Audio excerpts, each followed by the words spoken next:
It was a nightmare.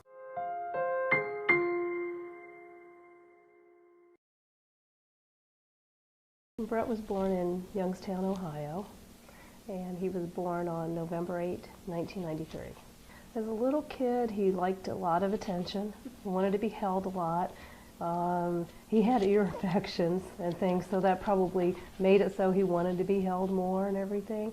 And I have to say, he didn't sleep through the night until he was 16 months old. We moved here when Brett was 3 years old.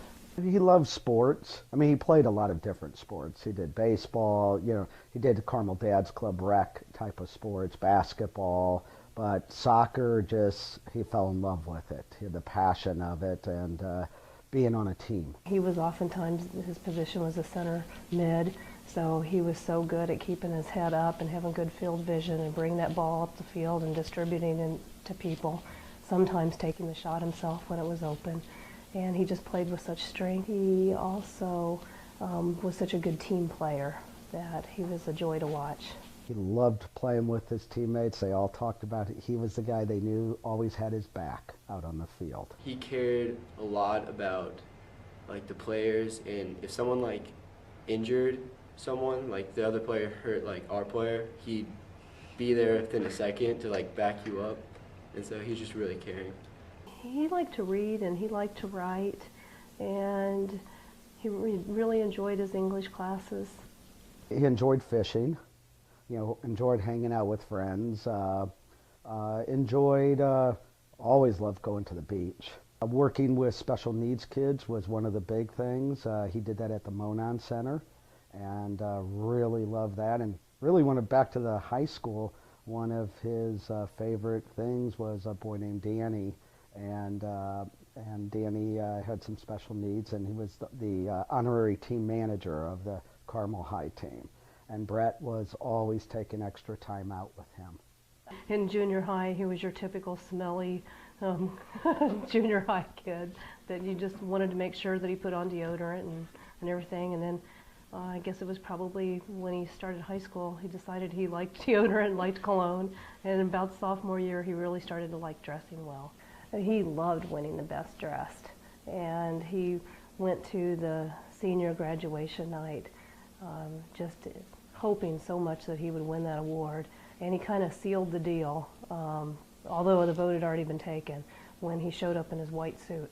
Brett was always so friendly. He would do anything for anyone, and he had the most vivacious personality. He would make anyone laugh. He was really funny and always made me laugh, and you just want to be around him, and that's someone I wanted to be like. He wanted to go to University of Oklahoma. He was going to major in business.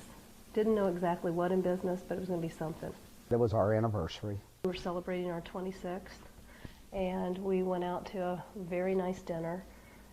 And Brett was taking Jenna to soccer practice and took her out to eat dinner. And while we were out at dinner, Brett drove the soccer carpool for us so that we could go out to dinner together.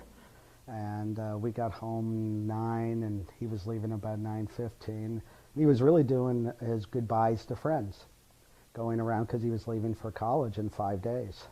And so he was heading off to a friend's house. As he walked out the door, he did his, I love you and so forth. And, this was the last thing we expected. And I guess it was probably around 11:30 or so. My husband and I went to sleep. Apparently, he made a bad decision to drink, and that impaired his decision making, and he drank more. And we woke up to the phone call at 1:45 in the morning. I answered the bedroom phone, and it was a Carmel police officer. And he said that our son had been drinking, and that his heart had stopped, and that they were taking him to the St. Vincent Hospital, and that we needed to get there as fast as we could. So we did. I threw on some clothes.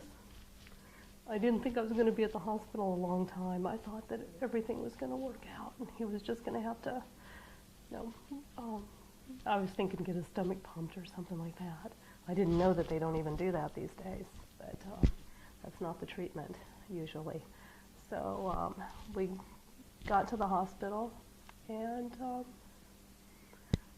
Brett looked good. And they said that they had revived his heart, so I was very optimistic that he was going to be okay. But they told us he was in serious condition still.